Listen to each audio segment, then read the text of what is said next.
Okay, I just wanted to make sure, you know. $125,000 loss for the last quarter is not anywhere out of the realm of possibilities.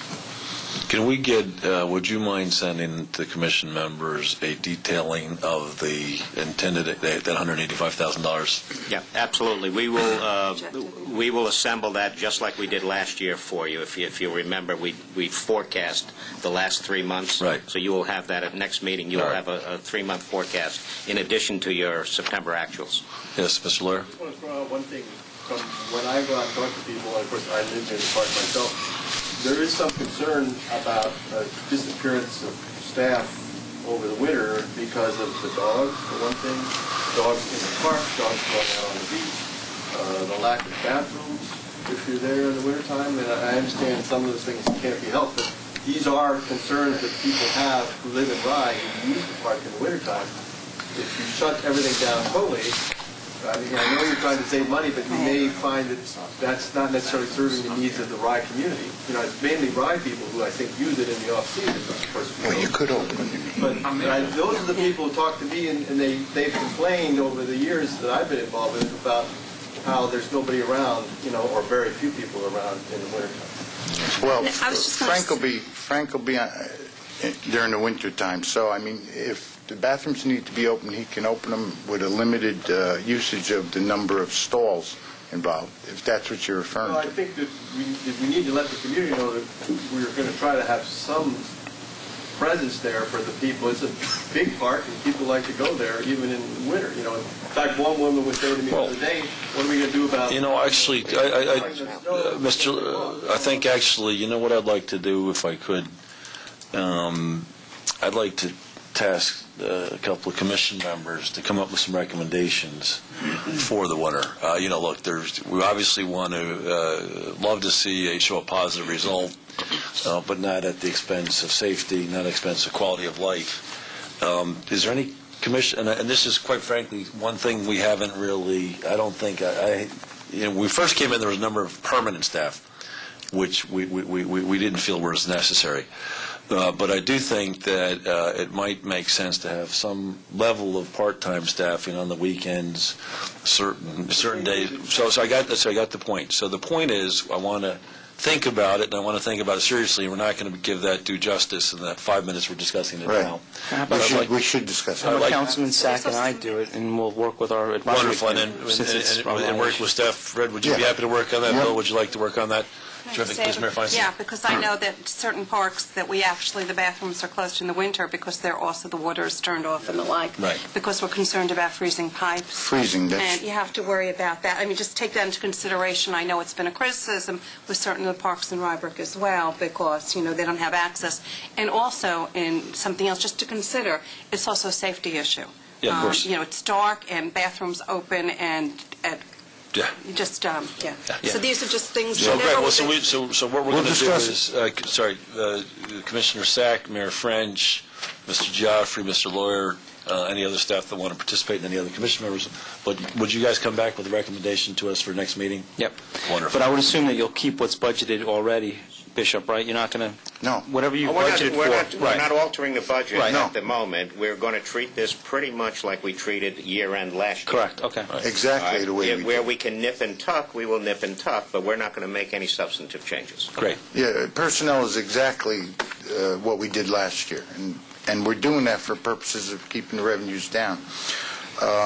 Before I move to the last part of this, quite a few people have come to me complaining about dogs on the beach. And last year we had a policy where we allowed dogs on the beach for the winter. And I'm going to need some direction on that. My personal feeling is that it's a health issue, not just the feces that's left behind by the people that don't pick it up, but also the urine, which stays there through the whole winter. So as far as the beach being clean health-wise, I would say it's not a good idea. Well, but it's up to you guys. Well, actually, no. I think what I'd like to do is can we task that same commission and we had an experiment last year. I'd also encourage you just to meet with the dog people anyway. Right. But I think if that same group could come up with a recommendation for that as well. On our advisory committee that we established in Rye, there is a representative from the dog group. Terrific. they are actually favoring it because they thought if they made some certain adjustments, it would work again. I really don't have any opinion at this point. I do think there's a level of expectation that the beach is clean when you go to the beach. But Mike Corbett, the chair, is in the audience. Mike, if you guys could take that on and get feedback from the... We do have that Ann, I think it's McCarthy, who's Right. representative as well. Right. Okay. That's all discussed. And Joe and Bill, if you want to join us as a staff member. And obviously, Mike, please, you should feel free to get involved in any of these discussions. Thank you. Christina and Caroline have been doing such a good job. Well, this is the whole idea is, look, my whole view on this is, again, and I think, hopefully I made this clear, the park operations improved significantly this year because of the wonderful community participation. We wouldn't have achieved the changes that we did this year without community participation. So we want to continue to encourage that. So, if you work with Mayor French and Mr. Joffrey, I'm confident to let you know when the meetings are taking place. And if you have time and interest, please participate. Yeah. Good. Maybe, Bill, last few words about culture.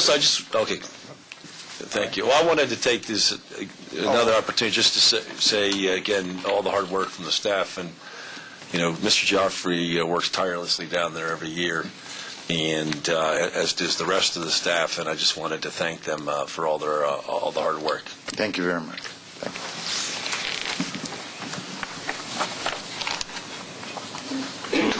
I'll keep this brief. You all got copies of the report, which details at the last part of it the cultural events, media coverage, and so on. And just to quickly run through that, one of the things that you guys just mentioned in the parking committee is the idea that we do more things to promote people getting back and using the park, and that's what we've been trying to do in a small way, and I certainly agree with them. We should be doing a lot more of that because I think there's plenty of opportunities and enjoyable activities that can be done at the park. Sledding in the wintertime, using the hill is a very popular thing that you don't really have to encourage people to do that. All you need is snow when they show up. But, we just forget about the fact that the park is a year-round place and people have a lot of fun, and whether we could have a ice carving contest or, we could upgrade some of the activities to make them more community events.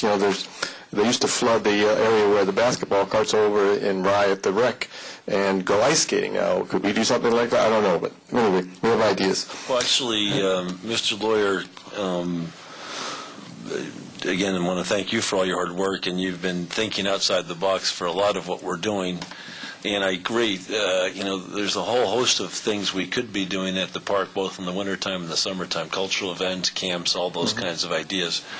So I want to take this opportunity to remind everybody this Saturday morning at 10 o'clock, we're going to hold our second community conversations where we're encouraging everybody in the Rye Town, Rye City community come and share with us your criticisms, your thoughts, your compliments, whatever you want to. But I think the whole commission felt that the last time the feedback we got from the community is very helpful, and I'd like to do that going forward. Now, Bill, maybe you could think about, when we, on Saturday, looking to get, another community task force to think about, new ongoing activities at the park, and think about how we might do some of that. Well, I'd be happy to work with the advisory group. I think we'll start with that and see if, rather than creating too many different committees, if we can work with that and see what, within their committee, they may have people who would want to help with that, because we certainly would like to find out what people's interests are. And I just sort of outlined the fact that we've had the volleyball group is now going to be coming back on Sundays as they did last year. They love the beach. It's a great opportunity for them to do it, and they're doing it at a time when it's really not in the way of anything else, so that's good. And we have the boot camp, which is going full steam ahead, and I see Lee is back there. She's and generating income, although, yes, it's not millions of dollars, but it's bringing in steady flow of extra income in terms of parking, in terms of the fee that she pays. And we found out that there was a rogue boot camp group trying to use our park without our permission, and we said, no, you've got to come and get permission from the commission and pay us a fee if you're going to charge people and so on. So, I know that the park is popular for things like that, and so if we can find other groups who are looking to do something, they're willing to, do it the right way, we're looking forward to that.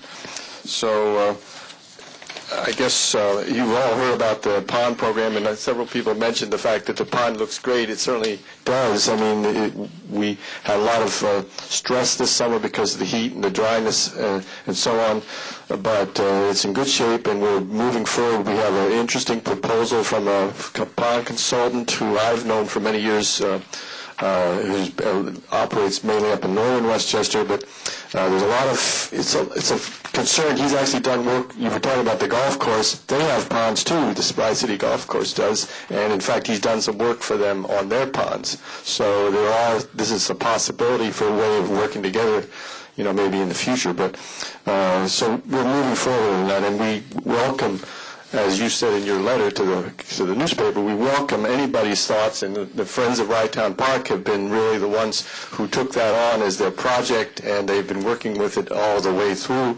The pond is now 6 years old, so it's got a long way to go, you know, in terms of, you know, we're now in our 101st year of operation, but this is a new pond. Even though there was a pond there before, this is really a new pond, so, you know, we have to go through some phases there.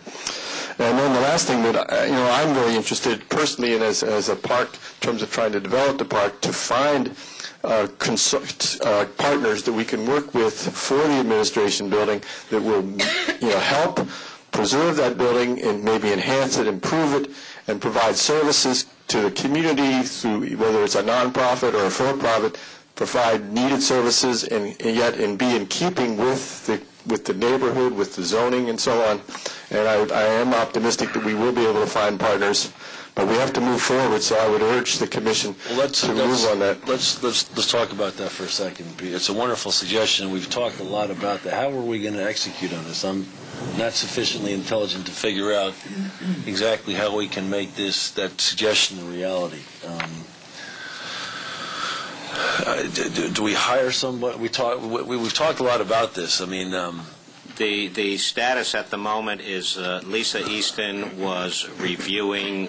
Bill had found a few sample RFPs. Lisa Easton was trying to review them and put them into context of our facility. And if I remember, I thought we had established, and I'm going to mention two names, Pilla and Salinitro, as the quote-unquote capital/RFP committee, if you will. Okay, well, because we haven't gotten there yet. She is going to have that draft document produced, I think, for the next meeting. But Commissioner Salinitro, okay, and maybe with Mr. Lawyer and Mr. Nowotnik, would you make sure that a meeting's called, invite all the commission members, but obviously Commissioner Salinitro is the one that's designated to participate, and obviously need to accommodate his schedule to make that happen. Obviously, Mayor Pillow, if you can make it as well. But we need to move forward with this project. Playland and the county are moving forward. I think there's a wonderful opportunity to coordinate with them. And as the, I think that your suggestion is a very, very good one, Mr. Lawyer. And I think we just got to move forward. We got to make this happen.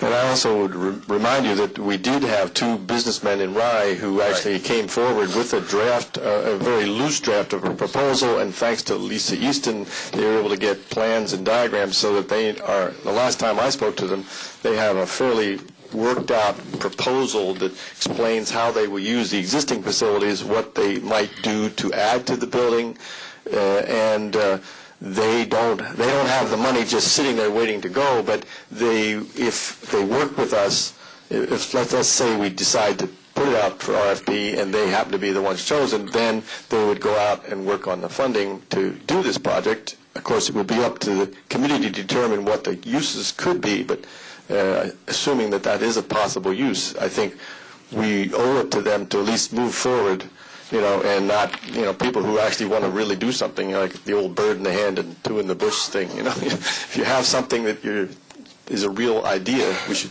Well, what we need is a formal process to solicit proposals. Yeah, and it may be that it would be of interest, since they have worked on this, to at some point allow them to at least discuss what they had in mind, so people get an idea of what one possible use might be, something concrete that they've put a little bit of money into. Please, my friend.